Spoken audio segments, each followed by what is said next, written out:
نفس واحدة وخلق منها زوجها وبث منهما رجالا كثيرا ونساء واتقوا الله الذي تساءلون به والأرحام إن الله كان عليكم رقيبا يا أيها الذين آمنوا اتقوا الله وقولوا قولا سديدا يصلح لكم أعمالكم ويغفر لكم ذنوبكم ومن يطع الله ورسوله فقد فاز فوزا عظيما أما بعد فإن أصدق الحديث كلام الله جل وعلا وخير الهدي هدي محمد صلى الله عليه وسلم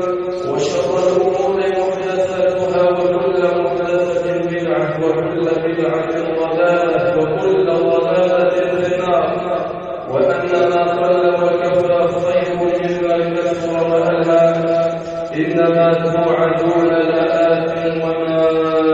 أنتم بمعجزين أيها الأحبة الكرام نسأل الله جل وعلا السداد في القول والرشاد في العقل إنه ولي ذلك ومولاه أحبة الكرام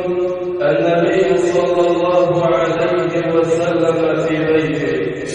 نقترب من شخص رسول الله صلى الله عليه وسلم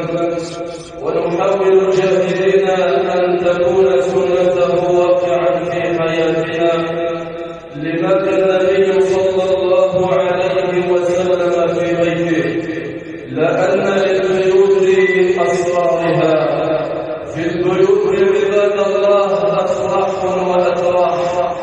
في البيوت عباد الله يوم تصفو الحياة ويوم تتكدر الحياة في البيوت عباد الله تتداول الأيام وتختلف الأحوال في البيوت عباد الله تعرف أخلاق الرجال فالواحد منا خارج بيته يستطيع أن يتجمل ويستطيع أن يتزين وأن يقول المعسول من الكلام وأن يتخلق أمام أصحابه والناس خارج بيته بأجمل الصفات والأخلاق لكن في البيت عباد الله تعرف الأخلاق إذا أردت أن تعرف الرجل فاسأل عنه أهل بيته فانظر إلى حاله مع أهل بيته لأنهم هم الذين يعاشرونه وهم الذين يخالطونه وهم الذين يرون سره وعلانيته يرون حركاته وسكناته لذلك تعرف الرجال في البيوت لذلك عباد الله نعيش في هذه الدقائق المعدودة مع النبي صلى الله عليه وسلم في بيته كيف كان حاله وكيف كانت أخلاقه وكيف كان يعامل أزواجه وأولاده حتى نهتدي بهديه وحتى نقتدي ونقتدي بسنته صلى الله عليه وسلم سئلت السيدة عائشة رضي الله عنها عن أخلاق النبي صلى الله عليه وسلم وأحواله في بيته فقالت رضي الله عنها وأرضاها كان رسول الله صلى الله عليه وسلم رجلا كالرجال كان صلى الله عليه وسلم ألين الناس وأكرم الناس يخصف نعله ويهدي أو يهدي ثوبه ويلمس بيته ويوضع ثوبه ويحلب شاته ويكون في خدمة أهله فإذا حضرت الصلاة خرج إلى الصلاة كان صلى الله عليه وسلم ألين الناس مع أن الله عز وجل أمرنا باتباعه أمرنا الله جل وعلا بامتثال أمره وأمرنا جل وعلا باجتناب نهيه وأمرنا إلا أن الله جل وعلا رزقه الدين وأمره بخفض الجناح للمؤمنين، فقال جل وعلا: واخفض جناحك لمن اتبعك من المؤمنين. وقال جل وعلا: فبما رحمة من الله لنت لهم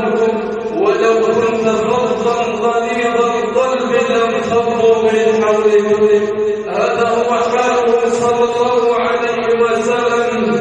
في بيته مع أزواجه، لينا هينا سهلا. الكثير منا عباد الله، لا أقول الكثير بل البعض، لأن الكثيرين فيهم الخير. البعض من المسلمين يبش ويبش في وجوه جميع خلق الله خارج بيته، يبش ويبش في وجه الصغير والكبير، في وجه الرجال والنساء. وهذا وإن كان شيئا محمودا ومطلوبا، إلا أن الأولى به والواجب عليه أن يبش وأن يبش في وجوه أهل بيته، في وجه زوجاته وأولاده. هؤلاء هم أقرب الناس إليك، وهم أولى الناس بالمعروف منك،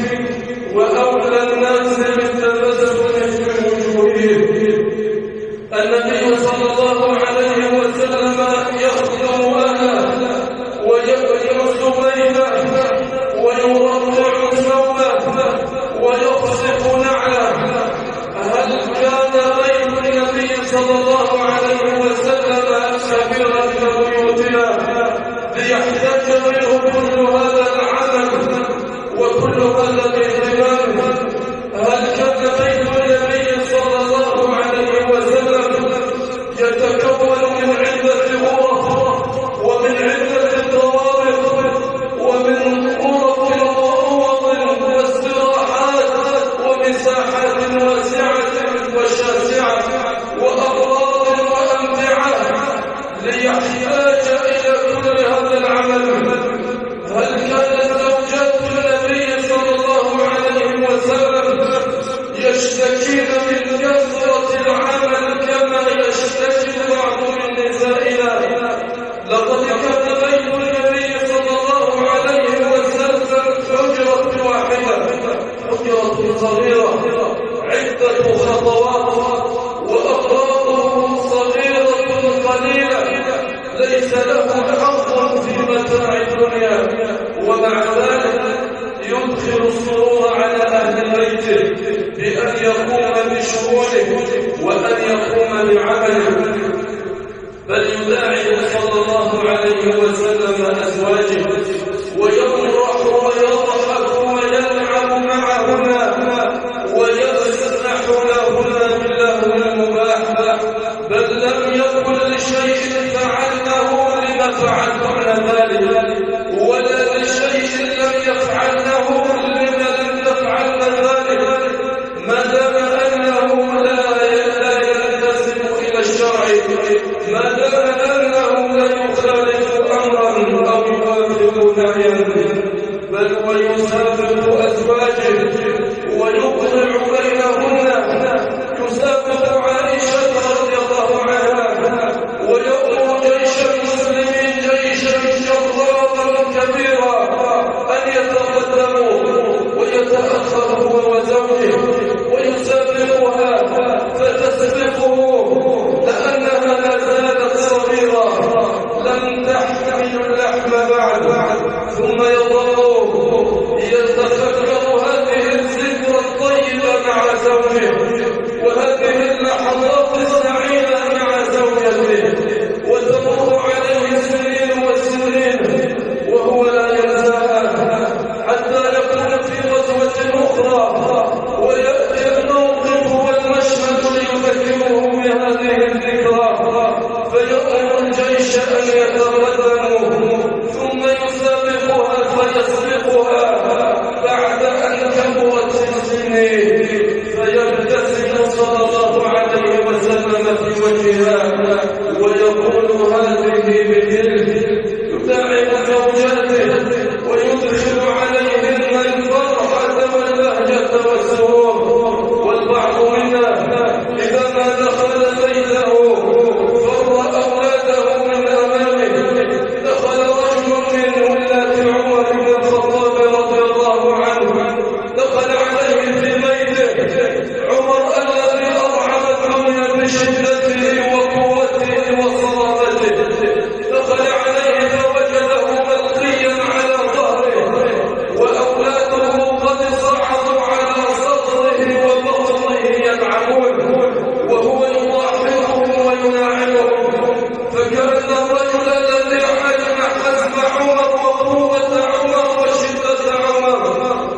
صمت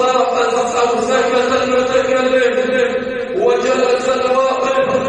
ولم تسمع في البيت همسة، فظن هذا العامل أن عمر سيغطيه وأنه سيكتب له بكتاب لحزمه وشدته وقوته، لكن الفاروق الملهم الذي تعلم من مدرسة محمد صلى الله عليه وسلم أمر بعزل هذا الوالد وقال إن كان لا يرفق بأهل بيته فكيف يرفق بأمة محمد صلى الله عليه وسلم. فأحوجنا عباد الله أن نمتثل أخلاق النبي صلى الله عليه وسلم وأن نعلمها أولادنا وأن نتخلق بأخلاقه في بيوتنا وأن نقرأ عن سنته، فالكتب كثيرة والكتب مليئة بالأحداث التي يعجز اللسان عن وصفها بل وتعجز الميلاد عن كتابتها. نسأل الله جل في علاه أن يجعلنا وإياكم من الذين يستمعون القول فيتبعون أحسنه. أقول قولي هذا